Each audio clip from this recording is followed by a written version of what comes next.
3rd December 2071 আমি পাকিস্তান হেৰিয়াত সোমাইছোগৈ ৱাটাৰত ৰাতি যেতিয়া 12টা বজাৰ আগে পিছে আমাৰ মিছাইল বোট সেইখনে প্ৰথম এটেকটো কৰিছে গৈ পেলাই কৰাচিত আমাৰ নৰ্মেলি সেইখিনি সময়ত কমপ্লিট ব্লেক আউট থাকে আমি আপাৰ ডেকলৈ আহিব নোৱাৰোঁ অকল মানে ভিতৰত থাকিব লাগে আৰু তেতিয়া যেতিয়া আমাক ক'লে যে সেইটো হৈ গ'ল তেতিয়া আমাক মানে এলাউ কৰিলে ওপৰতহে চাবৰ কাৰণে তেতিয়া আমি আপাৰ ডেকত আহি চাইছোঁহি যে সঁচাকৈ একদম মানে জুই জ্বলি একদম ধ্বংস হৈছে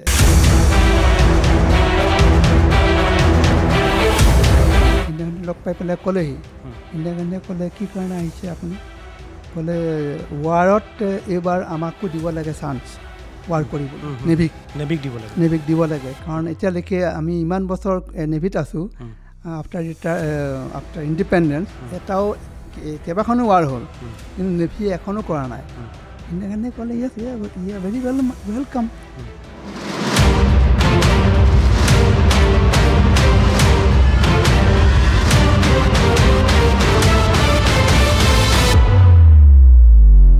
এই যুদ্ধৰ কথা আলোচনা কৰা নাই কালি এইদিনাখন মোকতো বাইদেৱে সুধিছে তইতো এইবোৰ কথা মোৰ লগত আমি কেতিয়াও তই কোৱা নাছিলি আজিলৈকে গম পোৱা নাই তই এতিয়া এইবোৰ কওঁতহে আমি শুনিছোঁ মই কিনো ক'ম আৰু পঢ়িলোঁ আৰু কাম এটা কৰি আহিলোঁ আৰু যুদ্ধ কৰি আহিলোঁ আৰু তাত মানে জাহাজত যেতিয়া আমাৰ মানুহবিলাকে চিনেমা চাই আছে সিহঁতক চিনেমাখনৰ মাজতে এটা ক্লিপ এটা আহে all naval sailors requested to join their ship immediately.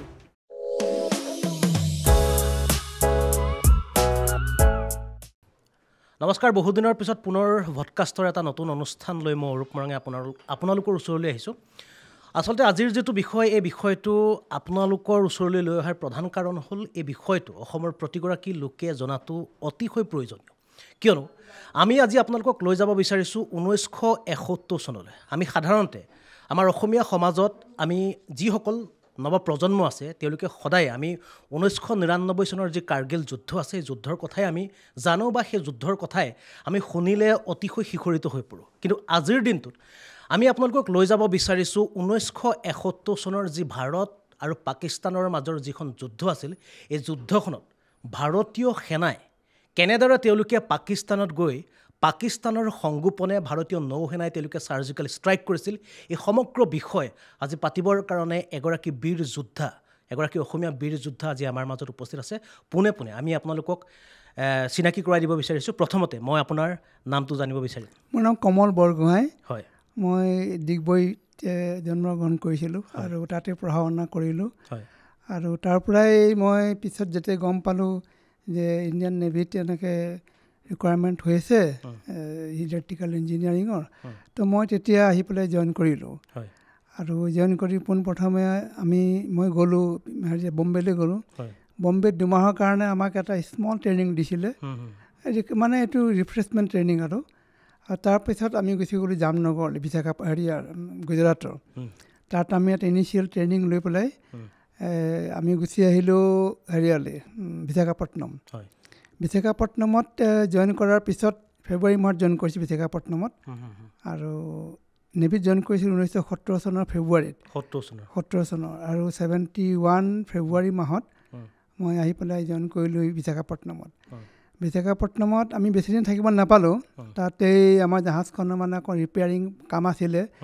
মানে ৰিফিটৰ কাৰণে যাব লগা হ'ল বম্বেলৈ কাৰণ তেতিয়া এই বস্তুবিলাকৰ আমাৰ ৰিপেয়াৰিং হোৱা নাছিলে বিশাখাপট্টনমত আমি বম্বেলৈ গ'লোঁ বম্বে ৰিপেয়াৰিং কৰোঁতে সময় লাগিলে এৰাউণ্ড 5-6 মান্থ লাগি গ'ল বাই দ্যাট টাইম আমাৰ দেশত এটা হৈ গ'ল যে বাংলাদেশৰ আক্ৰমণ বা এইটো কাৰণে তেতিয়া আমাক তাত ৰাখি থ'লে ৰখাৰ পিছত যেতিয়া ডিচেম্বৰ মাহলৈকে আমি ৰ'লোঁ ডিচেম্বৰৰ 1 তাৰিখে আমাক মানে আমাৰ জাহাজখন চেল কৰিলে সেইটো আপুনি 1970 চনৰ কাহিনী 71 চনৰ 71ৰ শেষৰ ভাগৰ 71ৰ শেষৰ ভাগত ডিচেম্বৰৰ 1 তাৰিখে আমি সাগৰলৈ চেল কৰিলোঁ চেল কৰোঁতে আমি গম নাপাওঁ নৰ্মেলি আমাৰ এক্সাৰচাইজৰ কাৰণে চেল কৰে তো আমি একো ভবা নাছিলোঁ 1 তাৰিখ গ'ল 2 তাৰিখে আমাক প্ৰায় ইভিনিঙৰ সময়ত আমাৰ কেপ্টেইন যিজন আছে কমাণ্ডিং অফিচাৰ তেওঁ গোটেই চিপছ কোম্পানীক ইনফৰ্মেশ্যন দিলে ব্ৰডকাষ্ট যোগে যে we are going for war. তো ৱাৰ বুলি কোৱাৰ লগে লগে বহুত মানুহৰ হাহাকাৰ লাগিল, যিবিলাক একচুৱেলি আমাৰ নিচিনা যিবিলাক য়ং আছিলে জেনেৰেশ্যন তেওঁলোকৰ ইমান প্ৰব্লেম হোৱা নাই, একো গাত লগা নাই। সেই সময়ত আপোনাৰ বয়স কিমান আছিল? মোৰ বয়স তেতিয়া 18 বছৰ পূৰা 18 বছৰ। তেতিয়া আমাৰ একো লগা নাই, কিন্তু যিবিলাক ছিনিয়ৰ ষ্টাফ আছিলে তেওঁলোকৰ যাৰ ফেমিলি আছিলে, ফেমিলি মষ্টলি তেওঁলোকে ৰাখি, আমিতো বিশাখাপট্টনমৰ পৰা আহিছোঁ, চবৰে ফেমিলি বিশাখাপট্টনমতে আছে মষ্টলি, তেওঁলোকে অলপমান আপছেট হৈ গ'ল, ভয়ো খাইছে। তো যিখিনিয়ে ভয় খাইছে তেওঁলোকে উপায়টো নাই আৰু, জাহাজৰ পৰাটো যাব নোৱাৰে, এতিয়া already we are on the deep C. মানে আপোনালোকৰ প্ৰশিক্ষণ শেষ হৈছে, প্ৰশিক্ষণৰ পিছতে আপোনালোকে যুদ্ধলৈ গৈছে। হয়, সেইটো ইনিচিয়েল ট্ৰেইনিং আৰু সেইবিলাক মানে জাহাজৰ বিষয়ে এটা আণ্ডাৰষ্টেণ্ডিং দিয়াৰ পিছত। তো আমাৰ এতিয়া ছিনিয়ৰ কিছুমান আছিলে, তেওঁলোকৰ অসুবিধা হৈছিলে আৰু, কিন্তু আমাৰ তেনেকুৱা একো মনত ভাৱ হোৱা নাছিলে। আৰু আমাৰ কেপ্টেইনজন আছিলে কেপ্টেইন জেইন আছিলে, খুব ভাল মানুহ আছিলে, খুব জলি মানুহ। আৰু তেওঁ চবকে কৈছে আৰু যে আপোনালোকে চিন্তা কৰিব নালাগে, যি আপোনাৰ খোৱা বস্তু যদি আছে, চকলেট টকলেট কিবা কিবি আছে, এইবোৰ খাই মেলি এনজয় কৰক, চিন্তা কৰিব নালাগে। আমি গ'লোঁ, তাৰ সেইদিনাখনো চেল কৰিলোঁ। আমি প্ৰায় 3 ডিচেম্বৰ 2071 আমি পাকিস্তান হেৰিয়াত সোমাইছোগৈ, ৱাটাৰত। পাকিস্তান ৱাটাৰত সোমোৱাৰ পিছত মানে যিটো সাগৰীয় সীমাৰ পাকিস্তান সীমাৰ, তেতিয়ালৈকে তাহাঁতৰ যিটো ৰেডাৰ আছিলে সেইটো ইমান ইফেক্টিভ নাছিলে, বোধকৈ তেওঁলোকে কেচ কৰিব পৰা নাই, কিন্তু তেওঁলোকে একো ধৰিব পৰা নাই। আৰু আমি যেতিয়া তাত পালোগৈ, এইটো আছে এবাউট 9 নাইট হৈছে, ৰাতি। তো তেওঁলোকে আমাৰ যেতিয়া কিন্তু অলৰেডি ৱাৰ ডিক্লেয়াৰ হৈ গ'ল, থাৰ্ডতে হৈ গ'ল। আৰু আমি অকলে যোৱা নাছিলোঁ তেতিয়া, আমাৰ লগত 10খনমান জাহাজ গৈছিলে টোটেল। এখন INS দীপক গৈছিলে, আমাৰ INS কদমত গৈছিলে, আৰু আপোনাৰ এই মিছাইল বোট 4খন গৈছিলে, আৰু তেনেকৈ আৰু জাহাজ গৈছিলে, INS কিলতান, INS কাচ্চল, এনেকৈ কেইবাখনো জাহাজ 10খনমান জাহাজ গৈছিলে। পূৰা গ্ৰুপটোৱে গৈ পেলাই এটা সীমাত আমি ৰৈ গ'লোগৈ, মানে ৰৈ হোৱা নাই, পেট্ৰলিং তাতে আৰু পেট্ৰলিং কৰি আছোঁ।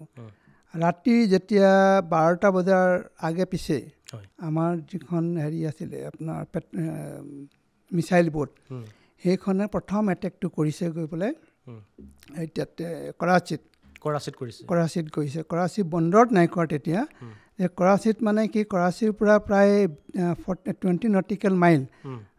মাইল মানে আমাৰ 20 বুলি ক'লে 1.85 কিলোমিটাৰ হ'ব। 1 নটিকেল মাইল নিদি গ'লোঁ 1.85 কিলোমিটাৰ। সীমা তাত প্ৰায় 2 কিলোমিটাৰ। তাত তেওঁলোকৰ বেটাৰী আছিলে, যিটো বেটাৰী ডেমেজ হৈ গ'ল, সেইটো একচুৱেলি এষ্টাব্লিছ কৰিছিলে ব্ৰিটিছে। এইটো বহুত ভাল গান আছিলে তাত, কিন্তু সেইটো অপাৰেশ্যন থকাৰ আমাৰ অসুবিধা হ'লহেঁতেন। সেইটো ডেমেজ হৈ আছিলে, কাম কৰা নাছিলে পাকিস্তানৰ। সেইটোৰ পৰা কাভাৰ আপ দিবৰ কাৰণে তেওঁলোকে 2খন জাহাজ ফুল টাইম মানে হেৰি কৰি থৈছিলে, তাত পেট্ৰলিং কৰা আছিলে। তো পেট্ৰলিং কৰি থাকোঁতে আমাৰ যিখন জাহাজ গৈছিলে মিছাইল বোটে কিন্তু এটা কাম কৰিলে, তেওঁলোকে ৰৈ আছে যে জাহাজ 2খন যেতিয়া কনচাইড কৰিব একেলগে, তেতিয়াই ফায়াৰিং কৰিছে, চ' ডেট একেলগে 2খন জাহাজ ধ্বংস হৈ যাব। কাৰণ এখন আগে কৰিলে ইখনে গম পাই যাব, ইখনে গম পালে অসুবিধা হ'ব পাৰে, তেওঁলোকেও ব্লাইণ্ড ফায়াৰ কৰি দিব পাৰে। সেইকাৰণে কনচাইড হোৱাৰ লগে লগে যে কৰিলে 2খন একেলগে ধ্বংস হৈ গ'ল, আৰু লগে লগে তেওঁ বাপচ গুচি আহিলে সেইখন জাহাজ। তাৰপিছত আমাৰ আৰু এখন মিছাইল বোট, আৰু তাত কেইখনমান জাহাজ আছিলে, সেইকেইখনকো ধ্বংস কৰি পেলালে। 3 আৰু 4 অপাৰেশ্যনটো খতম হ'ল। সেইটো অপাৰেশ্যন নাম আছিলে অপাৰেশ্যন ট্ৰাইডেণ্ট, নাম দিছে এইটো অপাৰেশ্যনটোৰ নাম দিছে অপাৰেশ্যন ট্ৰাইডেণ্ট। এইটো হৈ যোৱাৰ পিছত আমি আকৌ গুচি আহিলোঁ, ছেফ জ'নলৈ গুচি আহিলোঁ, আমাৰ নিজৰ ৱাটাৰলৈ গুচি আহিলোঁ। অহাৰ পিছত আকৌ 8 আৰু 9 তাৰিখে আকৌ আমাৰ সেইটো অপাৰেশ্যন হ'ল। এইটো গোটেই অপাৰেশ্যনটো হ'ল মানে যে আমি জাহাজকেইখনে ধ্বংস কৰিলোঁ, কিন্তু পৰ্ট হাৰ্বাৰটো এতিয়া ঠিক হৈ আছে, তো সেইটো ধ্বংস নকৰিলে নহ'ব। সেইকাৰণে 8 আৰু 9 তাৰিখে আকৌ আমি জাহাজ ফুল হেৰিয়াত আমি গুচি গ'লোঁ, আৰু একে ৰাতিহে একে অপাৰেশ্যন 8 আৰু 9টো। সেইটো আপোনাৰ জানুৱাৰী নহয় ডিচেম্বৰ 8 আৰু 9 তাৰিখ ডিচেম্বৰ 8 আৰু 9 তাৰিখ সেইদিনাখন কি হ'ল তেতিয়া তাত তেওঁলোকৰ যিটো ষ্ট'ৰেজ টেংক আছিলে যিবিলাক ডিজেলৰ আৰু সিহঁতৰ এমুনিশ্যনৰ আৰু সিহঁতৰ ইকুইপমেণ্ট থোৱা যিবিলাক সেইবোৰ সেই গোটেইবোৰ মিছাইল বোট দি পেলাই আটাইখিনিকে ধ্বংস কৰি পেলালে একোৱে বাকী নাথাকিলে তেওঁলোকৰ হাৰ্বাৰটো মানে জাষ্ট একদম এবাণ্ডন হৈ গ'ল আৰু একো কামত নাই তাৰমানে তেনেকুৱাকৈ জ্বলি শেষ কৰি পেলালে কাৰণ আমি জ্বলাটো দেখিছোঁ আমি প্ৰায় 70 কিলোমিটাৰ দূৰত আছোঁ আমি তাৰপৰা আমি দেখিছোঁ যে জুই জ্বলিছে তেতিয়া যিখন জাহাজে কৰি আহিছে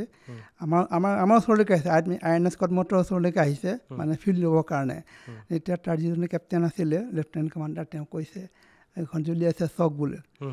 কাৰণ আমাৰ নৰ্মেলি সেইখিনি সময়ত কমপ্লিট ব্লেক আউট থাকে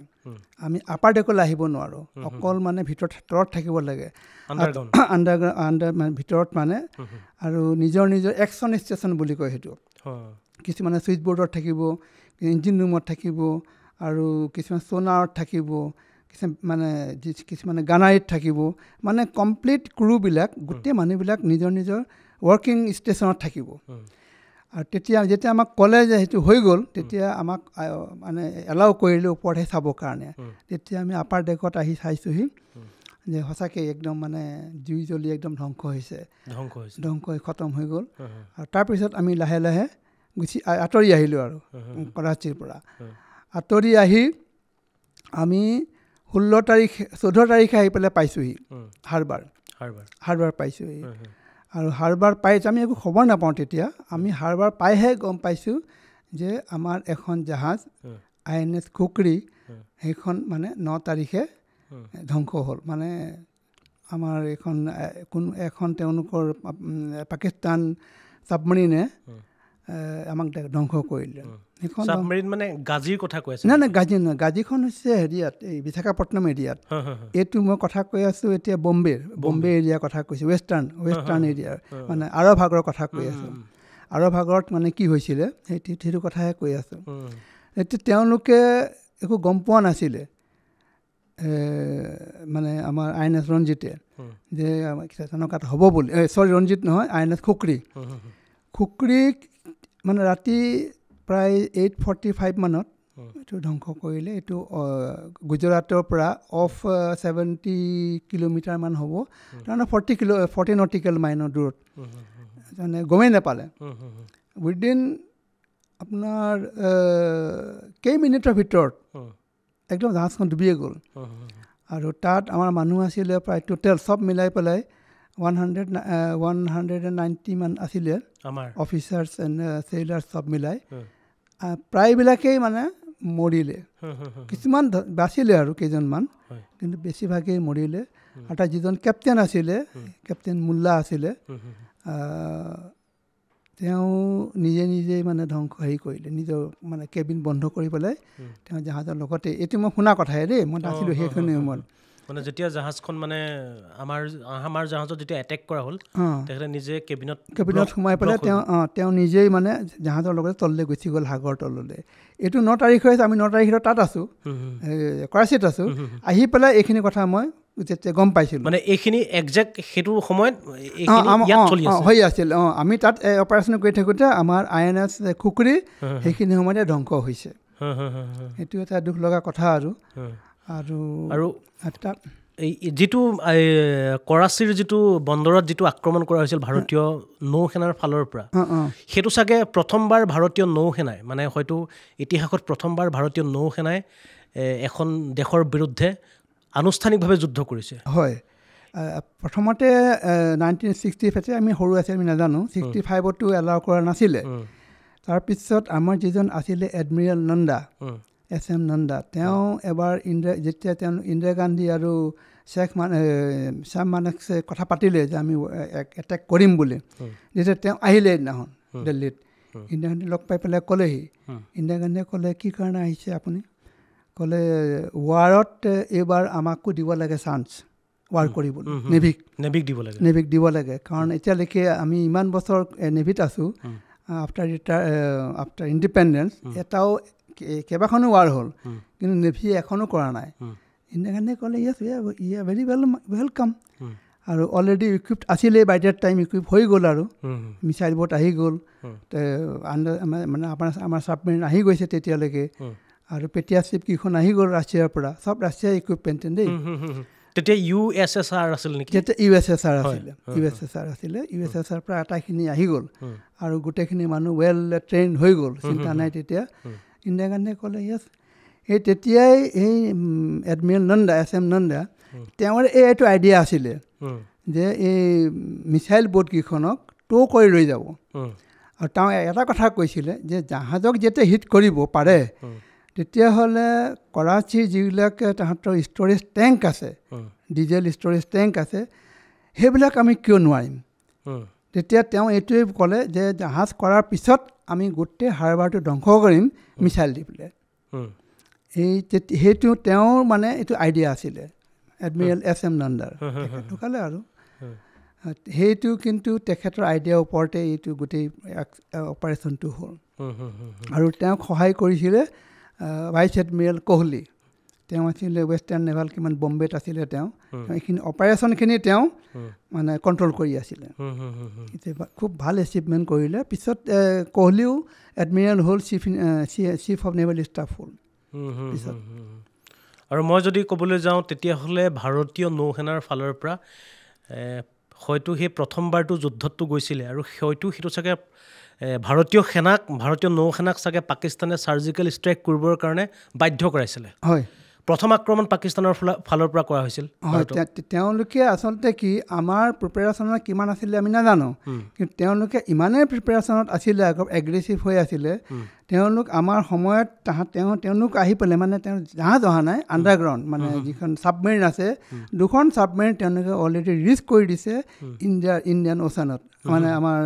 আৰবিয়ান চিট আৰু ইফালে বে অফ বেংগলত অলৰেডি তেওঁলোক এক্সিষ্ট হৈ আছিলে আমাক কিন্তু গম পোৱা নাছিলোঁ কিন্তু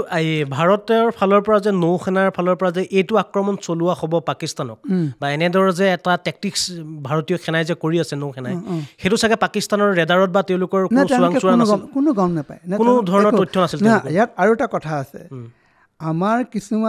যিখিনি মানুহ গৈছিলে এই জাহাজবিলাক আনিবলৈ USSৰ পৰা তেওঁলোকৰ লেংগুৱেজটো শিকি আহিছিলে Russian language most of the people they spoke only Russian language সেইকাৰণে ইংলিছ আৰু হিন্দী কোৱা হ'লে সিহঁতি বুজি পালে ডিক'ড কৰিলে কিন্তু আমাৰ যিহেতু আমাৰ মানুহবিলাকে মষ্টলি যিখিনি কথা মানে কমিউনিকেটৰ্ছ তেওঁলোকে কথা পাতিছিলে ৰাছিয়ান লেংগুৱেজত ৰাছিয়ান লেংগুৱেজৰ কোড লেংগুৱেজত তেওঁলোকে কোনো পধ্যেই এইটো ডিক'ড কৰিব নোৱাৰিলে মানে ভাৰতীয় সেনাই ৰাছিয়ালৈ গৈ যিখিনি প্ৰশিক্ষণ ল'লে তেওঁলোকে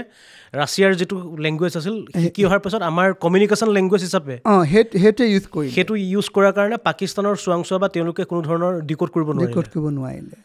সেইটো এটা ডাঙৰ মানে কাহিনী এডভান্টেজ আছে কোনো নাজানে সেইটো কথা এইটো একদম মানে টপ চিক্ৰেট আৰু এতিয়া আমি গম পাওঁ লোৱাৰ পিছত তেনেকুৱা এটা আমাৰ মানে তাৰ পাছত যেতিয়া আপোনালোকে সেই যুদ্ধ শেষ কৰি আপোনালোকে আকৌ বোম্বাই উভতি আহিলে উভতি অহাৰ পাছত ইয়াত যেতিয়া আপোনালোকে জীৱন্ত অৱস্থাত উভতি আহিলে যুদ্ধৰ পৰা উভতি আহিছে তাৰ পাছত আপোনালোকে যেতিয়া জাহাজৰ পৰা নামি চবেই নিজকে দেখা দেখি হৈছে তাৰপিছত আপোনালোকৰ কেনেকুৱা লাগিছে আমাৰতো খুব ভাল লাগিছে আমি খুব এনজয় কৰিছোঁ আৰু আমি যেতিয়া পালোহি ডিচেম্বৰত প্ৰায় 16 তাৰিখে আমি মানে এলং ছাইড গৈছোঁ আৰু জেটিত এলং আমি বাৰ্থিং কৰিছোঁ 16 ডিচেম্বৰৰ পৰাহে আমি মানে বাহিৰলৈ গৈছোঁ আৰু মানে সঁচাকৈ ইমান ভাল লাগিছে নহয় মানুহবিলাকে তাৰ যিখিনি মানুহ আছে মহাৰাষ্ট্ৰীয়ান বা চব তাত মিক্স মানুহ আছে গোটেইখিনি আমাক বহুত ৰেচপেক্ট দিছে চব চিনেমা হলে আমাৰ কাৰণে মানে কিছুমান টিকেট বুক কৰি থৈছে আমাৰ কাৰণে ৱাৰ হিৰোৰ কাৰণে প্ৰত্যেক জাহাজে দি দিছে 20-25টা এনেকৈ যে আপোনালোকে প্লিজ আহি পেলাই আমাৰ চিনেমাবিলাক এনজয় কৰকহি আৰু হোটেলবিলাকে এনেকৈ সংগঠন কিছুমান আছে তেওঁলোকেও বহুত আমাক আদৰণি জনাইছে এনেকুৱা হ'লগৈ আমি পিছত মানে নোযোৱা হ'লোঁ নাযাওঁ তালৈ আৰু কিমান গৈ থাকিম তেনেকুৱা ধৰণৰ মানে হৈ গৈছেগৈ ইমান আদৰণি দিছে কিন্তু সেইটো কিন্তু ক'ব লাগিব দেই আচলতে সেইটো আদৰণি পাবৰ কাৰণে আপোনালোক যোগ্য হয় হয় কাৰণ আপোনালোকে যিখিনি কাম কৰি আহিছে পাকিস্তানৰ সংগোপনে পাকিস্তানৰ নাকৰ তলেৰে গৈ আপোনালোকে পাকিস্তানৰ কৰাচী পোৰ্ট বা যিটো আপোনালোকে চাৰ্জিকেল ষ্ট্ৰাইক কৰিলে সাধাৰণতে চাৰ্জিকেল ষ্ট্ৰাইকৰ যিটো প্ৰসংগ আজিৰ সমাজৰ বা আজিৰ চামটোৱে বিশেষকৈ প্ৰধানমন্ত্ৰী নৰেন্দ্ৰ মোদীৰ নেতৃত্বত যিটো উৰি চাৰ্জিকেল ষ্ট্ৰাইক সেই বিষয়টো লৈহে চাৰ্জিকেল ষ্ট্ৰাইকটো লৈ পেলাই মানুহে খুব এৱাৰ হৈছে যে ভাৰতীয় সেনাই চাৰ্জিকেল ষ্ট্ৰাইক কৰিছিলে পাকিস্তানত গৈ উৰি চাৰ্জিকেল ষ্ট্ৰাইক কিন্তু 1971 চনতো যে ভাৰতীয় নৌ সেনাই ইন্দিৰা গান্ধীৰ নেতৃত্বত যে চাৰ্জিকেল ষ্ট্ৰাইক কৰিছিল সেইটো কিন্তু প্ৰথমবাৰ চাগে সেইটো প্ৰথমবাৰেই হৈছে প্ৰথমবাৰেই কাৰণ কোনো তেতিয়া আচলতে কমিউনিকেশ্যনটো নাছিলে আমাৰ তেনেকুৱা আৰু যিখিনি আছিলে চব আমাৰ ভাইবেল বা ৰিটেন কমিউনিকেশ্যনেই আছিলে অন্যটো একো নাছিলে সেইকাৰণে ব্ৰডকাষ্ট নহ'ল তেতিয়া আজিৰ দৰে ইমান আৰু ছ'চিয়েল মিডিয়া বা টিভি তেনেধৰণৰ প্ৰসংগ নাছিলে আৰু সেইটো কাৰণে বিষয়টো মানে আজি সময়ত যদি এই যিটো কাম আপোনালোকে 1971 চনত কৰিছিল সেই কামটো যদি আপোনালোকে 2024 বা 2025 কৰিলেহেঁতেন তেতিয়াহ'লেতো আজি কিমান ডাঙৰ এটা চেলিব্ৰেশ্যন গোটেই সমগ্ৰ ভাৰতে কৰিলে হয় আৰু যেই নহওক সেইটো সময়ত আপোনালোকে যিখিনি কাম কৰিছিল আপুনি প্ৰথম অৱস্থাত যিহেতু আপুনি প্ৰশিক্ষণ ল'লে প্ৰশিক্ষণৰ পৰা পোনে আপুনি যুদ্ধলৈ গৈছে কিন্তু যুদ্ধলৈ যাওঁতেতো আপোনালোকতো কোৱা নাই ইয়াতেতো কোৱা নাই যে আমি যুদ্ধলৈ গৈ আছোঁ কোৱা নাই আপোনালোক সাগৰৰ মাজত গৈ গৈছে তে সেই প্ৰচেছটো কেনেকুৱা আছিল আপোনালোকৰ সেইটো প্ৰচেছ আচলতে তেনেকুৱাই নেকি তেওঁলোকৰ যে কথাবিলাক ডিছক্ল'জ কৰি নিদিয়ে ষ্টাৰ্টিঙতে আৰু সেইদিনাখন কি হ'ল তাৰ আগদিনাখন যেতিয়া আমাৰ চেলিং কৰিছে 1 তাৰিখে সেই তাৰ আগদিনাখন মানে তাত মানে জাহাজত যেতিয়া আমাৰ মানুহবিলাকে চিনেমা চাই আছে সিহঁতক চিনেমাখনৰ মাজতে এটা ক্লিপ এটা আহে all naval sailors requested to join their ship immediately. মানে সেই সময়ত সেই পৰ্যায়টোত চিনেমা হল চিনেমা মষ্টলি মানুহবিলাকে চিনেমাই চায় তাত এণ্টাৰটেইনমেণ্ট একোৱেই নাই আৰু চিনেমা চাবলৈ যায় তো চিনেমা হলতে এইটো ওলাইছে আমাৰ কিছুমান মই যেনিবা জাহাজতে আছিলোঁ আমাৰ কিছুমান মানুহ বাহিৰত আছিলে ফুৰিবলৈ গৈছিলে চিনেমা চাইছিলে আৰে মই সুধিছোঁ আৰে তোমালোকৰ कैसे मालूम पड़ा नहीं वो क्लिप आया ना उधर सिनेमा हॉल में सिनेमा क्लिप आया है तो हम इसीलिए वापस आ गया কাৰণ সেইটো এটা মানে কি হৈছে সেইটো বাহিৰৰ মানে বেলেগ মানুহে চালেও গম নাপাব এতিয়া মই নেভিত আছোঁ আপুনি নেভিত আছে আমি চিনেমাৰ মাজত সেই ক্লিপটো অহাৰ লগে লগে গম পাম মই যিহেতু নেভিৰ মানুহ মোক জইন কৰিবৰ কাৰণে চিনেমাৰ মাজতে এটা হিণ্ট এটা দিছে যে যোগদান কৰিব লাগে যুদ্ধ সেই কথা নাই এনেই আৰু লিখি দিছে আৰু you are required to join report to ship immediately cinema বাদ দি পেলাই আমি যিখিনি মানুহ চাই আছিলে তেওঁলোক আহি গ'ল আৰু কিছুমানে আমাৰ ক্লাব এটা আছে সেই ক্লাবত এনেই খাবলৈ যায় হুইস্কি খাবলৈ যায় তাতো সিহঁতক ক'লে যে এইকেইখন জাহাজ নাম কৈ দিছে এইকেইখন জাহাজত যিমান মানুহ আছে আপোনালোকে ইমিডিয়েটলি যাওক জাহাজত ৰিপৰ্ট কৰকগৈ সেইকাৰণে এজনো মানুহ মিছ হোৱা নাই প্ৰত্যেকজন মানুহেই জাহাজত গ'ল আৰু তেতিয়া জাহাজ চেল কৰিছে চব মানুহ যোৱাৰ পিছত সেইটো এটা ইম্পৰ্টেণ্ট এটা ইভেণ্ট আৰু সেই সময়ত যিহেতু আপুনি আজি আমাৰ মাজত আপুনি আছে কিন্তু মই জনাত আৰু বহুকেইগৰাকী অসমৰ পৰা একেটা সময়তে সেই যুদ্ধলৈ যোৱা বা সেই সময়ছোৱাত অসমৰ পৰা আছিল মই যদি তেওঁলোকৰ নাম আপোনাৰ পৰা এই মুহূৰ্তত জানিব বিচাৰোঁ হয় আমাৰ এজন তেওঁ আজি মোক ফোন কৰিছে তেওঁ আজিও মানে শিৱসাগৰ ডিমৌত যিটো আছে হস্পিটেল কি হস্পিটেল নামটো কৈছিলে সেই হস্পিটেলত তেওঁ এতিয়া মানে চেকআপ কৰি আছে তেওঁৰ নাম সিদ্ধেশ্বৰ দিহিঙীয়া তেওঁ কমিউনিকেটৰ আছিলে আৰু তেওঁ বহুত কথাই জানে তেওঁক মাতিছিলোঁ মই তেওঁ কৈছে গোহাঁই মই বেমাৰ আছে মই খুব মনটো আছিলে মোৰ কিন্তু মই আহিব নোৱাৰোঁ মোৰো ৱাইফ আৰু মোৰ ৱাইফৰো মানে বেমাৰ আমি দুয়োটা বেমাৰ বুঢ়া বুঢ়ী আৰু তেওঁ দুজনী ছোৱালী বাহিৰত থাকে এজনী থাকে পোলেণ্ডত এজনী গুৱাহাটীত চাকৰি কৰে মই কোনো পধ্যে আহিব নোৱাৰোঁ আজিও মোক ফোন কৰি কৈছে আমি এটা চেকআপত আছোঁ এতিয়া তেওঁ কিন্তু বহুত কথাই জানিছিলে কাৰণ তেওঁ এক্টিভ সেই জাহাজত মানে মিছাইল বৰ্ডত তেওঁ চাকৰি কৰিছিলে আৰু তেওঁ গৈছে একদম ফায়াৰিঙত তেওঁ আছে তেওঁ থকা হ'লে আপোনাক পূৰা ক'ব পাৰিলেহেঁতেন মিছাইলটো কিমান ডাঙৰ কিমান ওজন কিমান দীঘল মিছাইলবোৰ ক'ত ষ্ট'ৰিং কৰি থয় গোটেইখিনি কথা তেওঁ ক'ব পাৰিলেহেঁতেন কিন্তু তেওঁ এতিয়া মানে আহিব নোৱাৰে তেওঁ ইমান দূৰ ট্ৰেভেল কৰি আহিব নোৱাৰে তেওঁ থাকে বোকাখাটত কি বুলি কয় বকথাত থাকে বকথাত থাকে আৰু সিদ্ধেশ্বৰ দিহিঙীয়া এজন হ'ল এগৰাকী লক্ষী গগৈ আৰু এজন এই যিজন আহিছিলে আপোনাৰ বৰগোহাঁই গিৰীশ চন্দ্ৰ বৰগোহাঁই আৰু কেইজনমান আছে তেওঁলোক যথেষ্ট বয়স হৈছে এজন আছে গগৈ বুলি ভুৱন গগৈ তেওঁক মতা হৈছিলে তেওঁ কৈছে মই নোৱাৰিম যাব তাৰপিছত আৰু এজন ছাবমেৰিনৰ এজন আছে তেওঁ যথেষ্ট বুঢ়া বয়স হৈছে আমাতকৈ বহুত ছিনিয়ৰ তেওঁক কৈছিলে নে নাজানো মই ইয়াক কৈছিলোঁ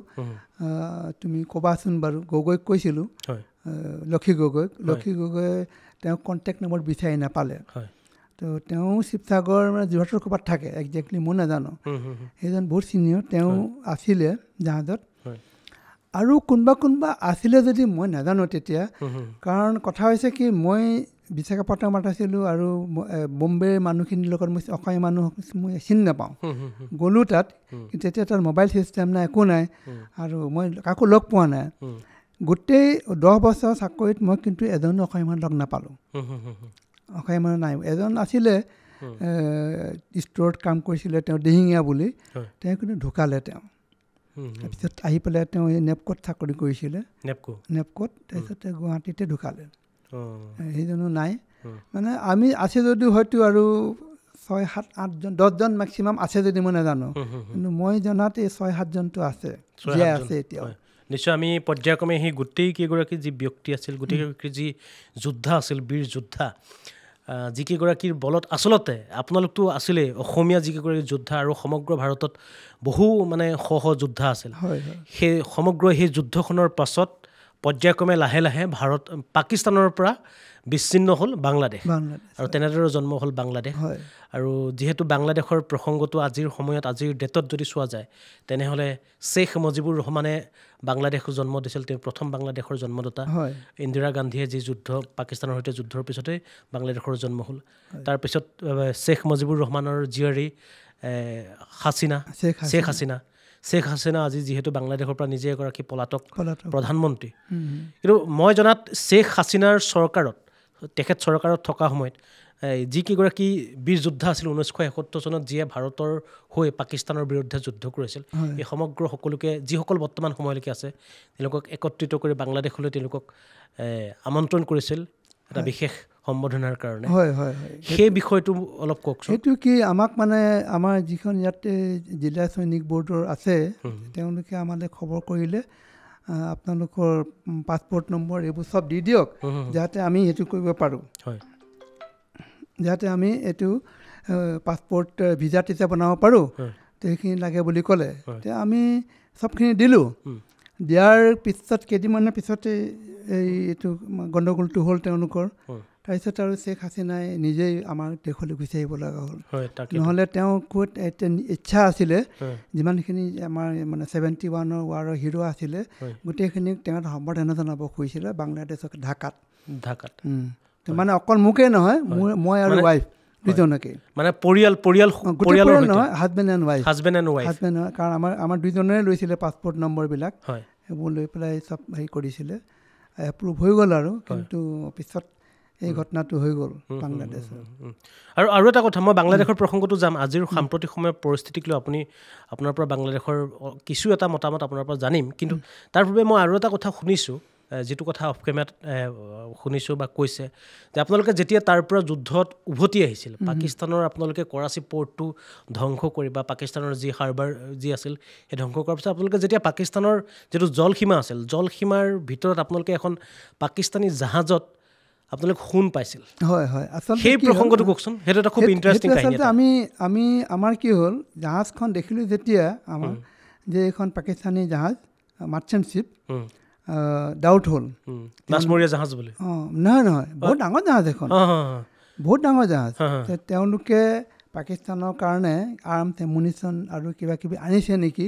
সেইটো সংক্ৰান্ততে আমি তেওঁলোকক চাৰ্চ কৰিলোঁ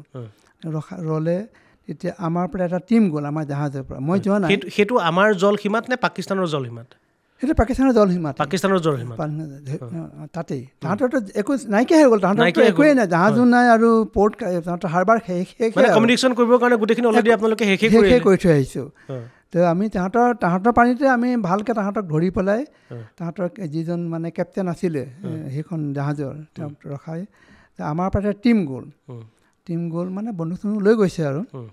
লৈ পেলাই তেওঁলোকক গোটেই জাহাজখন চেক কৰিলে তেনেকুৱা যিটো ভাবিছিলোঁ আমি সেইটো নাই একো নাই খালি স্মাগলিঙৰ কাৰণে সোণ নিছিলে তেওঁলোকে তাৰমানে এইটো ক'ৰ পৰা আনিছিলে কেনেকৈ আনিছিলে কাক পাকিস্তানত কক দিবলৈ নিছিলে আমি নাজানো আৰু কেপ্টেইনে তেনেকৈ আমাক তেনেকৈ জনোৱা নাই সেই গোটেইখিনি কিন্তু আমি কেপচাৰ কৰি লৈ গুচি আহি পেলাই সেইখিনি আমি ইণ্ডিয়ান গভৰ্ণমেণ্টক হেণ্ড অভাৰ কৰি দিলোঁ সেইখিনি কিমানমান সোণ আছিল আমি তেনেকৈ নাজানিছিলোঁ তেতিয়া কিন্তু যেতিয়া টাইমছ অফ ইণ্ডিয়াত প্ৰায় বহুত দিনৰ পিছত এইটো ওলাইছে আৰু কাৰণ এইখিনি ওলোৱাৰ আগতে গোটেই চেকআপ হয়তো যেতিয়া ৰিপৰ্টটো ওলাইছে এইটো চামহুৱেৰ ডিচেম্বৰ নহয় কিন্তু জানুৱাৰীতহে ওলাইছে মানে ডিচেম্বৰত আপোনালোকে অলৰেডি সেইটো চিটুৱেশ্যনত আছিল আৰু জানুৱাৰীত বোধ কৰোঁ কোনোবা এটা দিনত 72 হ'ব আৰু 1972 জানুৱাৰীত কোনোবা এটা দিনত এই পেপাৰটো ওলাইছিলে যে ইণ্ডিয়ান নেভি ইমানখিনি সোণ মানে পাকিস্তানৰ জাহাজৰ পৰা কেপচাৰ কৰি পেলাই গভৰ্ণমেণ্ট অফ ইণ্ডিয়াক হেণ্ড অভাৰ কৰিলে তাতে লিখা আছিলে নট এটা ইট ইজ নিয়াৰলি 64 নে 65 ক্ৰ'ৰ্ছ ৰুপিজৰ তাৰমানে ভেলু মানে সোণ আৰু সোণবিলাক আছিলে 10 গ্ৰামৰ 10 গ্ৰাম এটা বিস্কিট নাই 10 তোলা মই দেখিছোঁ 10 তোলা আমি গন্তি কৰিছোঁ এটাকৈ আমাৰ এটা টিম দি দিছে এইখিনি মানুহক এইখিনিত গন্তি কৰ বিস্কুট ডাঙৰ হেৰি ব্ৰিক নহয় অকল বিস্কিটহে 10 তোলা বিস্কিটহে এইবোৰ আমি খুলি চব গন্তি কৰি ইমান হ'ল চবৰে বহুত মানুহক দিছে আৰু বহুত কিমান কিলোমান আছিল বাৰু ইমান নাজানো দেই নাই একো আইডিয়া নাই তেতিয়া আমাৰ ওজন কৰা একো হেৰি নাই সুবিধা নাই জাহাজত আমি খালি গন্তি কৰিলোঁ কিমান আছে কোনোবাই 1,500 গন্তি কৰি কৈছে মোৰ ভাগত 1,500 মই গন্তি কৰিলোঁ এইখিনি কোনোবাই 1,000 গন্তি কৰিলে কোনোবাই কিমান কৰিলে তেনেকৈ দি দিলে আৰু গোটেইখিনি লৈ পেলাই কেপ্টেইনে নিজৰ জিম্মাত লৈ পেলাই যেতিয়া আমি হাৰবাৰ পালোগৈ বম্বেত এইখিনি কাষ্টমছক মাতি আনি পেলাই গভৰ্ণমেণ্ট অফ ইণ্ডিয়াক হেণ্ড অভাৰ কৰিছে সিমানখিনিলৈকে আমি জানো তো 1971 চনত 65 নিয়েৰ এবাউট 64 to 65 কোটি টকাৰ যদি গ'ল্ড আছিল আৰু যি 2025ত সেই গ'ল্ডৰ ভেলুৱেশ্যন যদি কৰা যায় সেইখিনি গ'ল্ডৰটো প্ৰাইচটোতো বহুত ওপৰলৈ যাব বহুত ওপৰলৈ মানে সেইটো আপোনাৰ যিটো 65 ক্ৰ'ৰ আছিল সেইটো মষ্ট প্ৰবেবলি চাগে আজিৰ সময়ত চাগে এতিয়া সোণৰ যদি 10 গ্ৰাম আজিৰ ডেটত 84 81 এনেকুৱা ধৰণৰ চলি আছে আৰু সেইটো সময়ত আপোনালোকে 64 ক্ৰ'ৰৰ যদি গ'ল্ড ভাৰতলৈ লৈ আহিছে সেইটো এটা এচিভমেণ্ট আৰু সেইটো এটা ডাঙৰ এচিভমেণ্ট আৰু তাৰ পাছত আপোনালোকে পৰ্যায়ক্ৰমে সেই সোণখিনি ভাৰত চৰকাৰক আপোনালোকে সেই কথা হেণ্ড অভাৰ কৰি দিছে হয় আৰু এতিয়া মই বাংলাদেশৰ প্ৰসংগটোলৈ আহিলোঁ যিহেতু আপোনালোকে গোটেই প্ৰসংগটো যদি বুৰঞ্জী যদি তাৰ যদি হিষ্ট্ৰীটো চোৱা যায় হয়তো মোতকৈ বেছি আপোনালোকে বেছি ভালকৈ জানিব কিয়নো সেই পৰ্যায়ত আপোনালোকে নিজেই একোগৰাকী সফল ডেকা বা আপোনালোকে নিজেই সেই পৰিস্থিতিৰ সৈতে মুখামুখি হৈছিল যিহেতু আমি আজিৰ সময়ত আমি কিতাপে পত্ৰই বা বিভিন্ন ধৰণৰ চ'ৰ্চতে আমি সেইবিলাক চাওঁ তো সেই সময়ত যেতিয়া বাংলাদেশ যেতিয়া পাকিস্তানৰ যেতিয়া অংশ আছিল বাংলাদেশ তো তেওঁলোকৰ ওপৰত এইফালৰ যিখিনি আছিল মুছলমান তেওঁলোকৰ ওপৰত অতি অত্যাচাৰ চলোৱা হৈছিল আনকি শ্বেখ মুজিবুৰ চৰকাৰে তেওঁলোকে চৰকাৰ গঠনৰ কৰিবৰ কাৰণে মেজৰিটি লাভ কৰাৰ পাছতো তেওঁলোকৰ চৰকাৰক ভংগ কৰি দিয়া আছিল ইফালৰ পাকিস্তানৰখিনিয়ে আৰু তেওঁলোকৰ ওপৰত অত্যাচাৰ চলোৱা হৈছিল পাকিস্তানী সেনাই গৈ পাকিস্তানৰ এটা পাৰ্টক তেওঁলোকৰ সেনাই গৈ এইটো পাৰ্টত তেওঁলোকে অত্যাচাৰ চলোৱাৰ পিছত লাহে লাহে যিটো ইলিগেল ইমিগ্ৰেশ্যন আছিল সেইটো অসমলৈ সোমাব ধৰিলে উত্তৰ পূৰ্বলৈ সোমাব ধৰিলে ভাৰতলৈ সোমাব ধৰিলে আৰু তাৰ পাছত পৰ্যায়ক্ৰমে উপায়হীন হৈ ইন্দিৰা গান্ধীয়ে পাকিস্তানৰ বিৰুদ্ধে যুদ্ধ ঘোষণা কৰিলে কিন্তু সেই বাংলাদেশক আপোনালোকে আৰু এটা কথা আছে হয় ইন্দিৰা গান্ধীয়ে এইটো কাৰণে কৰিলে লগতে যে আমি যদি বাংলাদেশখন গঠন কৰি দিওঁ তেতিয়াহ'লে ইষ্টাৰ্ণ পাৰ্টটোত আমাৰ ইমান প্ৰব্লেম নাথাকিব অকল ৱেষ্টাৰ্ণ পাৰ্টত আমি মানে পাকিস্তানৰ লগত হেৰি কৰি থাকিম নহ'লে পাকিস্তানৰ লগত পাকিস্তান তাতো সিফালেও কৰিব মানুহ ডেপ্লয় কৰিব লাগিব এইফালে চীনততো আছেই তাৰপিছত আকৌ এই ইষ্ট পাকিস্তানৰ কাৰণে এইফালেও আমাৰ সৈন্য সামন্ত ডেপ্লয় কৰিব লাগে যদি আমাৰ এখন যদি ফ্ৰেণ্ড দেশ হৈ যায় আমি যদি বাংলাদেশ বনাই দিওঁ শ্বেখ মুজিবুৰ ৰহমানে এতিয়া আমাৰ লগত দুষ্টি হ'ব তেতিয়াহ'লে তেওঁলোকে আমাৰ সিমান ৱাৰ তাতে মানে একো নাথাকে আৰু সেইটো এটা পইণ্ট আছিলে তেওঁৰ সেইটো এটা পইণ্ট আছিল মানে পাকিস্তান বুলি ক'বলৈ গ'লে যদি সেই পাৰ্টটোক যদি আমি ছেপাৰেট কৰি দিওঁ তেতিয়াহ'লে আৰু শ্বেখ মুজিবুৰ যিহেতু ছেপাৰেট কৰিবৰ কাৰণেতো ডাইৰেক্টটো ইনভলভমেণ্ট ইণ্ডিয়াই থাকিব লাগিব আৰু ইণ্ডিয়াই যদি ছেপাৰেশ্যনটো কৰি দিয়ে তো শ্বেখ মুজিবুৰ ৰহমানটো ইণ্ডিয়াৰ পক্ষতে থাকিব যিহেতু ইণ্ডিয়াই তেওঁলোকক ভাগ কৰি দিছে পাকিস্তানৰ পৰা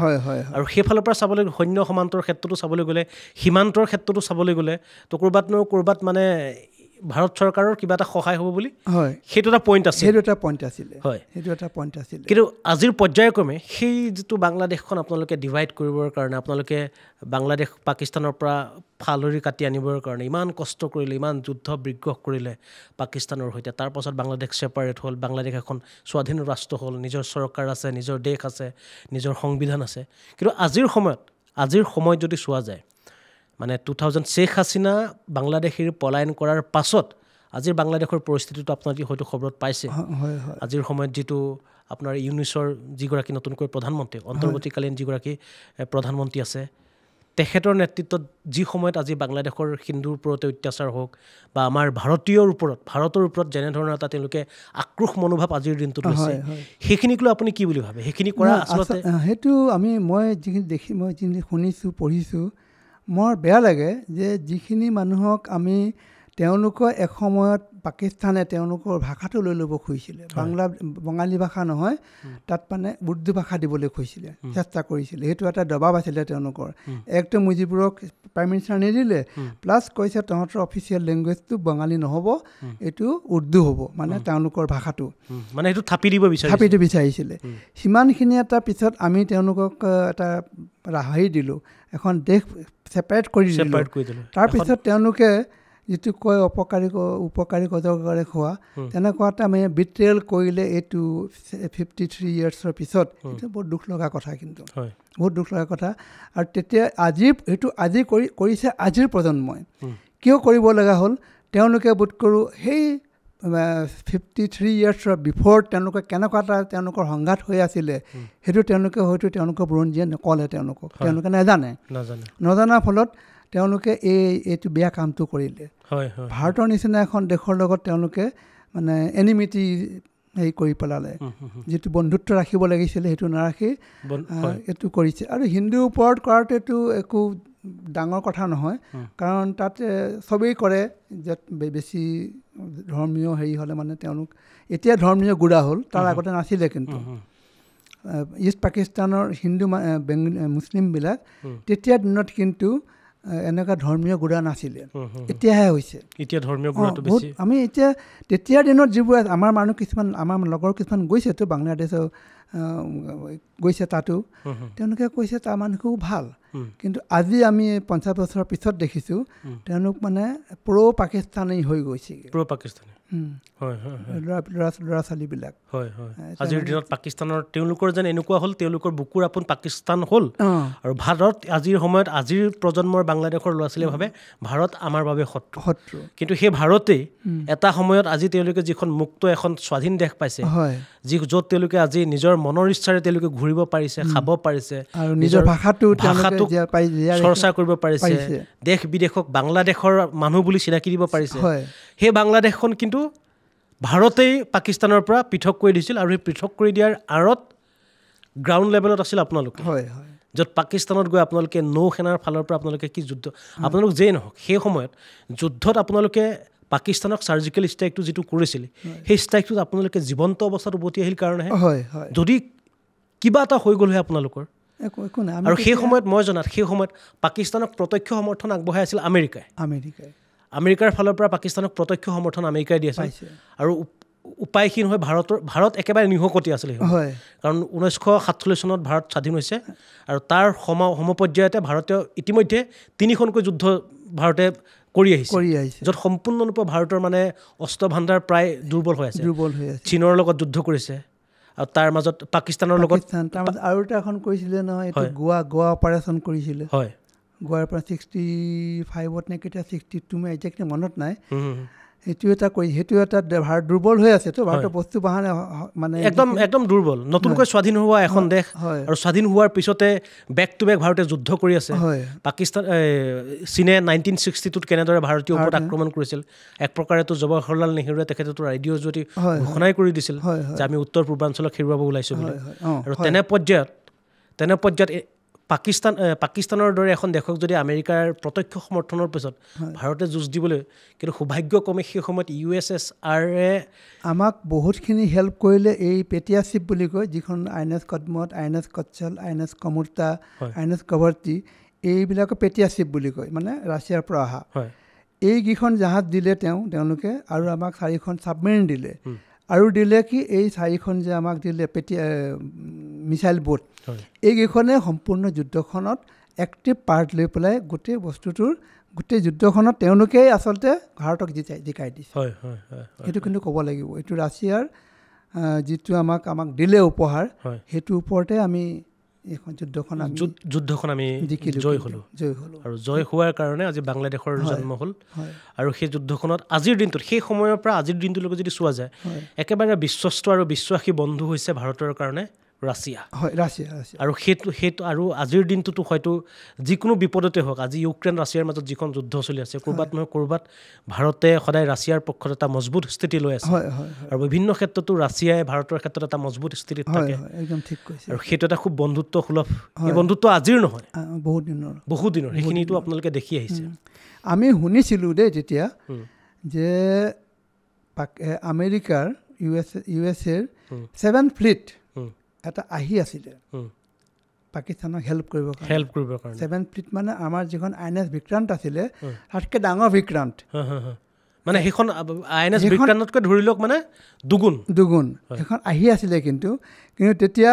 ইন্দিৰা গান্ধীয়ে হেৰিয়াক যেতিয়া খুৰ্চে বাছিলে নেকি তেওঁলোকৰ প্ৰাইম মিনিষ্টাৰ মানে পাহৰিছোঁ মানে নাজানো তেওঁ ক'লে যে এনেকুৱা তেতিয়া তেওঁলোকে ৰাছিয়াই তেওঁলোকৰ এটা মানে ফ্লিট এটা আমাৰ হেৰিয়াত সোমোৱাই দিলেহি সেইটো গম পাই পেলাই USA যিটো 7th ফ্লিট আছিলে তেওঁলোকে তাতে এক্সাৰচাইজ কৰি ঘূৰি গুচি গ'ল সেইটো মই পাইছে নহয় মই নেশ্যনেলত মই পাইছোঁ এই ডকুমেণ্টাৰী এখন চাইছোঁ মানে তেওঁলোকে আহি আছিলে আৰু কিন্তু আহি আছিলে পাকিস্তানক হেল্প কৰিবৰ কাৰণে কিন্তু যেতিয়াই দেখিলে USSRৰ এইটো ফ্লিটটো আছে বুলি গম পালে তেওঁলোকে নিজৰ ভিতৰতে এক্সাৰচাইজ কৰিলে আৰু ঘূৰি গুচি গ'ল সেইটো অহা হ'লে কিন্তু আমাৰ কি অৱস্থা আমি নাজানো মানে সেই সময়ত মানে এনেকুৱা হ'ল মানে এইটো এটা চিনেমাৰ কাহিনী নিচিনা হয় পাকিস্তানৰ সৈতে ভাৰতৰ যুদ্ধ চলি আছে আৰু সেই সময়তে ভাৰত নিশকতীয়া পাকিস্তানৰ নিশকতীয়া যদি আমি সমপৰ্যায়ত যদি চোৱা যায় পাকিস্তানতকৈ ভাৰত শক্তিশালী কিন্তু পাকিস্তানক সহায় কৰিবৰ কাৰণে আমেৰিকা আহি আছে কিন্তু ভাৰতৰ পক্ষত কোনো নাই ভাৰতে গম পাইছে যে আমেৰিকা আহি আছে পাকিস্তানক প্ৰত্যক্ষ সহায় কৰিব আৰু ভাৰতৰ সৈতে যুদ্ধ কৰিব কিন্তু এট ডেট পইণ্টত চিনেমাৰ দৰে এণ্ট্ৰি মাৰিলে ৰাছিয়াই আৰু ৰাছিয়াই যেতিয়া USSR যেতিয়া এণ্ট্ৰি মাৰিলে তেতিয়া আমেৰিকা বেক হৈ গৈছিল আৰু তেনেকুৱা ধৰণৰ আছিল চাগে বিষয়টো একজেক্টলি তেনেকুৱা কিন্তু ভাৰতে ভাবি আছিলে কি তেওঁলোকৰ যি লেণ্ড ফ'ৰ্চ ভাৰতে বেছিকৈ ডিপেণ্ড কৰি আছিলে লেণ্ড ফ'ৰ্চৰ ওপৰত স্থলসেনা ঠিকেই আছে লেণ্ড মানে আমাৰ তাত যেতিয়া মানে তেওঁলোকে চাৰেণ্ডাৰ কৰে তেওঁলোকৰ বহু সংখ্যক এবাউট 93,000 নে কিমান কিন্তু তেওঁলোকৰ তুলনাত আমাৰ সৈন্য কম আছিলে তাত তথাপিতো তেওঁলোকে চাৰেণ্ডাৰ কৰিলে বাধ্য হ'ল আৰু এটা কথা কি মই এতিয়া ভাবিছোঁ দেই মোৰ নিজৰ সেইটো নহ'বও পাৰে ভাৰত আৰু পাকিস্তানৰ যিখিনি ছিনিয়ৰ অফিচাৰ আছিলে ছিনিয়ৰ যেনে এডমিৰেল এয়াৰ মাৰ্শ্বেল আৰু কি বুলি কয় জেনেৰেল এই আটাইখিনিৰ ট্ৰেইনিংটো লৈছিলে কিন্তু ব্ৰিটিছৰ পৰাই তেতিয়া তেওঁলোক চাকৰি কৰিছিলে ব্ৰিটিছৰ আণ্ডাৰত ব্ৰিটিছৰ ট্ৰেইনিং লৈছিলে হোৱা নাছিলে তেতিয়া তেওঁলোকৰ ইজনে সিজনৰ জানে যে তেওঁৰ কনচেপ্টটো কেনেকুৱা যুদ্ধৰ বিষয়ে দুৰ্বলতা আৰু উইক স্মাৰ্টনেছ দুটা জানে তেওঁলোকৰ যিজন চিফ অফ আৰ্মি ষ্টাফ আছে আমাৰ chief of army staff weak point চব জানে এটা সময়ত একেলগে আছিলে ব্ৰিটিছৰ আণ্ডাৰত কিন্তু মই ভাবোঁ এতিয়া যে সেইকাৰণে আমাৰ দুইটা পাকিস্তান আৰু ইণ্ডিয়াৰ দুইজন ফ'ৰ্চৰে মানুহবিলাকৰ মানে অফেন্সিভটো খুব ভাল আছিলে কিন্তু ডিফেন্সিভটো অলপ উইক আছিলে কাৰণটো মই ভাবি পাইছোঁ যে লণ্ডন ইংলেণ্ড গ্ৰেট ব্ৰিটেইনক কোনো আক্ৰমণ কৰা নাই সিহঁতে সদায় আক্ৰমণ কৰে সেইকাৰণে সিহঁতে ডিফেন্সিভত একো গেমেই নাই খেলা একো খেলেই কাৰণে সদায় সিহঁতে অফেন্সিভ সেইকাৰণে এই ডিফেন্সিভ ট্ৰেইনিংটো কিন্তু তেওঁলোকে আমাৰ ছিনিয়ৰ অফিচাৰবিলাকক হয়তো দিয়া নাছিলে সেইকাৰণে আমাৰো এখন জাহাজ গৈছে আৰু তেওঁলোকৰো এখন তেওঁলোকৰতো ধ্বংসই হৈ গ'ল আমাৰতো এখন জাহাজ গ'ল INS খুকৰী কিন্তু খুকৰীখন আমাৰ নগ'লহেঁতেন যদি আমাৰ ডিফেন্সিভ প্লেচটো যদি আৰু উন্নত হ'লহেঁতেন মই এতিয়া ভাৱ কৰোঁ এতিয়া 50 বছৰৰ পিছত এতিয়া আমাৰ ভাৱ হয় সেইটো কিন্তু আমাৰ এটা অলপমান উইক পইণ্ট আছিলে কিন্তু কাৰণ নহ'লে এখন ছাবমেৰিন নিউক্লিয়াৰ ছাবমেৰিন আহি পেলাই বিশাখাপট্টনমৰ ওচৰ পাইছেহি নট এ জোক ইমান দূৰে বম্বে পাকিস্তানৰ বা বম্বে হৈ পেলাই একদম কি বুলি কয় মাদ্ৰাছ কেৰেলা হৈ বিশাখাপট্টনম পাইছেহি যদি আমাৰ ডিফেন্সিভ যদি আমাৰ শক্তিশালী হ'লহেঁতেন এইটো ইম্পচিবল কথা আহিলে কেনেকৈ সেইটো কিন্তু কোনো চৰ্চা কৰা নাই কিন্তু মই ভাবিছোঁ এইটো কথা যে আমাৰ ডিফেন্সিভটো সিমান নাছিলে ষ্ট্ৰং নাছিলে তেতিয়া কাৰণ আমি সদায় এটেকিঙত থাকোঁ সেইটো আছিলে তাৰপিছত যেতিয়া আপুনি যুদ্ধ শেষ হ'ল আপোনালোকে যেতিয়া যুদ্ধ শেষ হোৱাৰ পিছততো চাগে কিছুদিনৰ পিছত আপোনালোকক আকৌ ছুটি দিলে বা আপোনালোকে ছুটি বিচাৰিলে ঠিকেই মই তেতিয়া ছুটি লৈ পেলাই আহিছিলোঁ ডিচেম্বৰ 30 নে 31ত 71 ঘৰলৈ আহিছোঁ তেতিয়া কিন্তু মই ঘৰত এইবোৰ আলোচনা কৰা নাই মা দেউতা বা ককাই ভাই বাইদেউহঁতৰ লগত এই যুদ্ধৰ কথা আলোচনা কৰা নাই কালি এইদিনাখন মোকতো বাইদেউ সুধিছে তইতো এইবোৰ কথা মোৰ লগত আমি কেতিয়াও তই কোৱা নাছিলি আজিলৈকে গম পোৱা নাই তই এতিয়া এইবোৰ কওঁতেহে আমি শুনিছোঁ মই কিনো ক'ম আৰু পঢ়িলোঁ আৰু কাম এটা কৰি আহিলোঁ আৰু যুদ্ধ কৰি আহিলোঁ আৰু আমিতো বন্দুক মৰাকৈ নাছিলোঁ আমাৰ জাহাজখনেহে কৰিছে আমি খালি জাহাজখনত আমি কৰি আছোঁ মানে গোটেই টেকনিকেল ছাপ্লাই ইকুইপমেণ্ট ছাপ্লাই গোটেই আমি কৰিছোঁ তো আমি সেইটো মানে এটা ক'বলগীয়া কথা বুলি ভবা নাছিলোঁ তেতিয়া কিন্তু আজিৰ দিনত ভাবিছোঁ হয় we should have discuss to them তেওঁলোকে ইনফৰমেশ্যন দিব লাগে এই কথাটো কেনেকৈ হ'ল গম পাইছেনে আমাৰ লেটলি মোলৈ এই মেডেলকেইটা আহিলে মেডেলকেইটা আমাৰ 5টা মেডেল যে পালোঁ পূৰ্বী ষ্টাৰ পশ্চিমী ষ্টাৰ সংগ্ৰাম মেডেল আৰু আপোনাৰ 25th তেতিয়া 71ত আমাৰ দেশৰ 25th ইণ্ডিপেণ্ডেঞ্চ হৈছে সেইটো কাৰণে এটা আমাক মেডেল দিছে আৰু এটা দিছে 9 এইটো পিছত দিছে 9 years এইটো এতিয়া পাইছোঁ মই এতিয়া পাই মই দেখাই আছিলোঁ ঘৰত এতিয়া মানে কিমান দিনৰ আগত আজি এমাহমান হৈছে এমাহমানৰ আগত আহিছে মই পাইছোঁ তাৰমানে মই পাইছোঁ 17 জানুৱাৰী মানে আপোনাৰ 2025 জানুৱাৰী ডিচেম্বৰ 17 ডিচেম্বৰত মই পাইছোঁ আৰু 16 ডিচেম্বৰত পাইছে লক্ষী গগৈয়ে আৰু এওঁ পাইছে আজি 2 সপ্তাহৰ আগতে গিৰীশ চন্দ্ৰ বৰগোহাঁয়ে সেইটো লৈ পেলাই মই কথা পাতি আছিলোঁ তেতিয়া মানস প্ৰতিম মানে মোৰ বাইদেউৰ ল'ৰা সি কৈছে মামা এইটোতো আমি কি বস্তু মই এনেকুৱা আপুনিতো আমাক কোৱা নাই মই ক'বলৈ এইটো কিটো আৰু তুমি তেতিয়া জন্মই হোৱা নাই তোমাৰ বাইদেউৰ বিয়া হৈছে তুমিতো জন্ম হোৱা নাই সেইকাৰণে তুমি এইটো ক'বলৈ কথা বুলি ভবাই নাই আমি তেতিয়া তেওঁ কথাবিলাক চব সুধিলে মোক কি হৈছিলে কি নাই হোৱা দেন হি ষ্টাৰ্টেড মানে এইটো এটা উত্থাপন কৰিছে মানে এনেধৰণৰ মানে মানস দাৰ লগত মোৰ ভাল চিনাকি মানস দাই মোৰ ওচৰলৈ আহি ক'লে যে এনেকুৱা কথা মোৰ মামা যে এনেকুৱা কথা মইতো প্ৰথমবাৰ আহি শুনা পালোঁ মামাৰ মুখত মামাটো 1971 চনত যুদ্ধলৈ গৈ আহিছে পাকিস্তানৰ তাত গৈ পাকিস্তানৰ কৰাচী পৰ্ট উৰাই থৈ আহিছে তেনেকুৱা কথা মইতো এইটো বহুত ডাঙৰ কথা এইটো বহুত ডাঙৰ কাহিনী এইবোৰ কাহিনী জানিবৰ কাৰণে এইবোৰ কাহিনী শুনিবৰ কাৰণে মই মানুহ বিচাৰি থাকোঁ মানে কাক পাওঁ কাক নাপাওঁ কিন্তু আজিকালি লাহে লাহে কি হৈছে এই মানুহবোৰ নাইকিয়া হৈ গৈছে বয়স হৈ গৈছে তাৰপিছত মই মানুহজনক লগে লগে ক'লোঁ মানুহজনক মই কিবা এটা কৰিব লাগিব তেওঁলোকৰ লগত যোগাযোগ কৰি কোন আছে নাম্বাৰকেইটা আপোনাক দিব আৰু সেই সূত্ৰে মই আপোনাৰ পৰা ফোন নম্বৰকেইটা ল'লোঁ আৰু আমি ইতিমধ্যে অনুষ্ঠান এটা কৰিলোঁ আপোনালোকক আমি মানে আমাৰ সপোন আছে আপোনালোকক লৈ আমি আৰু এটা ডাঙৰকৈ অনুষ্ঠান কৰা খুব ডাঙৰকৈ খুব গ্ৰেণ্ডকৈ কিন্তু সেই গ্ৰেণ্ড অনুষ্ঠান এটাত আপোনালোকক সম্ভাষণ জনোৱা আপোনালোকক মানে কথাবিলাক শুনা বা বেলেগক শুনোৱা সেইটো এটা খুব প্ৰয়োজন আছে আৰু সেইখিনি এক প্ৰকাৰে ক'বলৈ গ'লে আমাৰ দায়িত্ব আপোনালোকে দেশৰ হৈ ইমান ডাঙৰ এটা কাম কৰি আছিল আৰু আপোনালোকৰ এই কাহিনীবিলাকক লৈ চিনেমা বনায় হয় হয় বলিউডে চিনেমা বনায় হয় হয় কিন্তু সেই চিনেমা বনোৱা কাহিনীবিলাক যে আমাৰ অসমত যে জীৱন্ত অৱস্থাত এতিয়াও আছে সেইবোৰ কাহিনী কিন্তু বহু মানুহে নাজানে মানে একেবাৰে নাজানে এতিয়া এই যিটো গাজী এটেক হয় গাজী এটেকৰ কাহিনী সেই সমসাময়িক পৰ্যায়ত আপোনালোকৰ একেটা সময়তে হৈ আছিল সেই কাহিনীটোৰ বিষয়ে অকণমান কওকচোন গাজী এটেকটো যিটো আমি চিনেমাত চাইছিলোঁ হয় হয় গাজীখন কি হ'ল এখন নিউক্লিয়াৰ ছাবমেৰিন তেওঁলোকে আহি গ'ল আহি আমি যেতিয়া আছিলোঁ পাকিস্তান ৱাটাৰত তেতিয়া গাজী আছিলে ইণ্ডিয়ান ৱাটাৰত বিশাখাপট্টনমৰ বিশাখাপট্টনম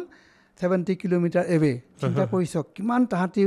মনে মনে আহিলে আমি গমেই নাপালোঁ আপোনালোক তাত আছে আৰু পাকিস্তানৰ গাজী ইয়াত আছে আৰু আমি জনাত গাজীখন আহিছিলে INS বিক্ৰান্তক ধ্বংস কৰিবৰ কাৰণে কিন্তু বিক্ৰান্তখন ক'ত আছে তেতিয়া কোনেও নাজানে ইমানে চিক্ৰেট খালি বিক্ৰান্তৰ যিখিনি ষ্টাফ আছে তেওঁলোকে জানে তেওঁলোক ক'ত আছে বিক্ৰান্ত ক'ত আছে মানে আন্দামানত আছে নে বাংলাদেশৰ এৰিয়াত আছে কোৱাৰ্টাৰত আছে নে ক'ত আছে কোনেও নাজানে তেতিয়া নবডি ন'জ ইট আৰু গাজীয়ে বিচাৰি ফুৰিছে হেৰিখনক বিক্ৰান্তক INS বিক্ৰান্তক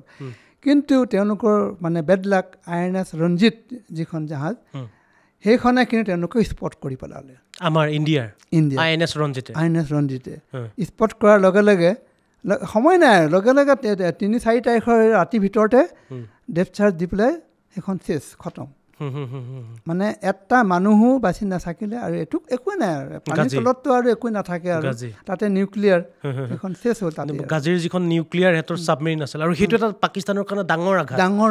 ডাঙৰ লছ মানে বিৰাট ডাঙৰ হেভি লছ পাকিস্তানৰ সেইখনত যেতিয়া হৈ গ'ল নহয় তেওঁলোক ভাঙি পৰিলে তেওঁলোকে যেতিয়া নিউক্লিয়াৰ ছাবমেৰিন এখন যদি ধ্বংস কৰি দিয়া হৈছে ইণ্ডিয়াৰ ফালৰ পৰা সেইটোৱে তেওঁলোকক বহুত এটা মানে কঁকাল ভাঙি দিলে আৰু সেইখনে যদি INS বিক্ৰান্তক যদি পালেহেঁতেন তেতিয়া INS বিক্ৰান্ত যোৱা হ'লে আমাৰ ভাৰতৰো অৱস্থা বেয়া হৈ গ'লহেঁতেন ভাৰতৰ অৱস্থা মানসিকভাৱে হয় আৰু মানসিকভাৱেতো হ'লে আৰু সেই সময়ত যিহেতু INS বিক্ৰান্ত মানে সেই সময়ছোৱাত চাবলৈ গ'লে খুব উন্নত মানৰ যদি যিখন কোৱা হয় সেইখন INS বিক্ৰান্তি আছিল আৰু সেই সময়ত যদি INS বিক্ৰান্তক যদি ধ্বংস কৰি দিলেহেঁতেন গাজীয়ে তেতিয়া মানসিকভাৱে হ'লেই হয় আৰু ইফালে কাৰিকৰী ক্ষেত্ৰতো ভাৰত যথেষ্ট দুৰ্বল হৈ পৰিল হয় আৰু বাৰু যেই নহওক কিছু সময় হৈছে আপোনাক আজি অনুষ্ঠানটোলৈ মাতিলোঁ পডকাষ্টলৈ এই বিষয়খিনি যিমান পাৰোঁ খুব সংক্ষেপত আৰু ডিটেইলছত আমি যাম বেলেগ এদিন আপোনালোক গোটেই কেইগৰাকীক মাতি আনি আমি ষ্টুডিঅ'ত ধুনীয়াকৈ কথাবিলাক পাতিম বা ষ্টুডিঅ'ৰ বাহিৰতে হওক ধুনীয়াকৈ কথাবিলাক পাতিম যেই নহওক আজি আপুনি ইমান কষ্ট কৰি আহিলে অহাৰ বাবে ধন্যবাদ আৰু এনেধৰণৰ অনুষ্ঠান এনেধৰণৰ কথাবিলাক আচলতে অসমৰ জনতাই জনাটো দৰকাৰ অন্ততঃ আপোনালোকে জনাটো দৰকাৰ যিবিলাক বুৰঞ্জী যিবিলাক হিষ্ট্ৰী আমি আচলতে কিতাপত পঢ়োঁ যিবিলাক কাহিনী সেইবিলাক কাহিনী আজি জীৱন্ত অৱস্থাত আপোনালোকক শুনাই আছে সেই পৰিস্থিতিৰ সৈতে মুখামুখি হোৱা সেই যুদ্ধৰ সৈতে মুখামুখি হোৱা এগৰাকী বীৰ যোদ্ধাই আৰু পুনৰ এবাৰ আপোনাক এই অনুষ্ঠানটোলৈ অহাৰ কাৰণে মই স্বাগতম জনাইছোঁ লগতে এই সময়তে মই অনুষ্ঠানটো আমাৰ শেষ কৰিছোঁ ধন্যবাদ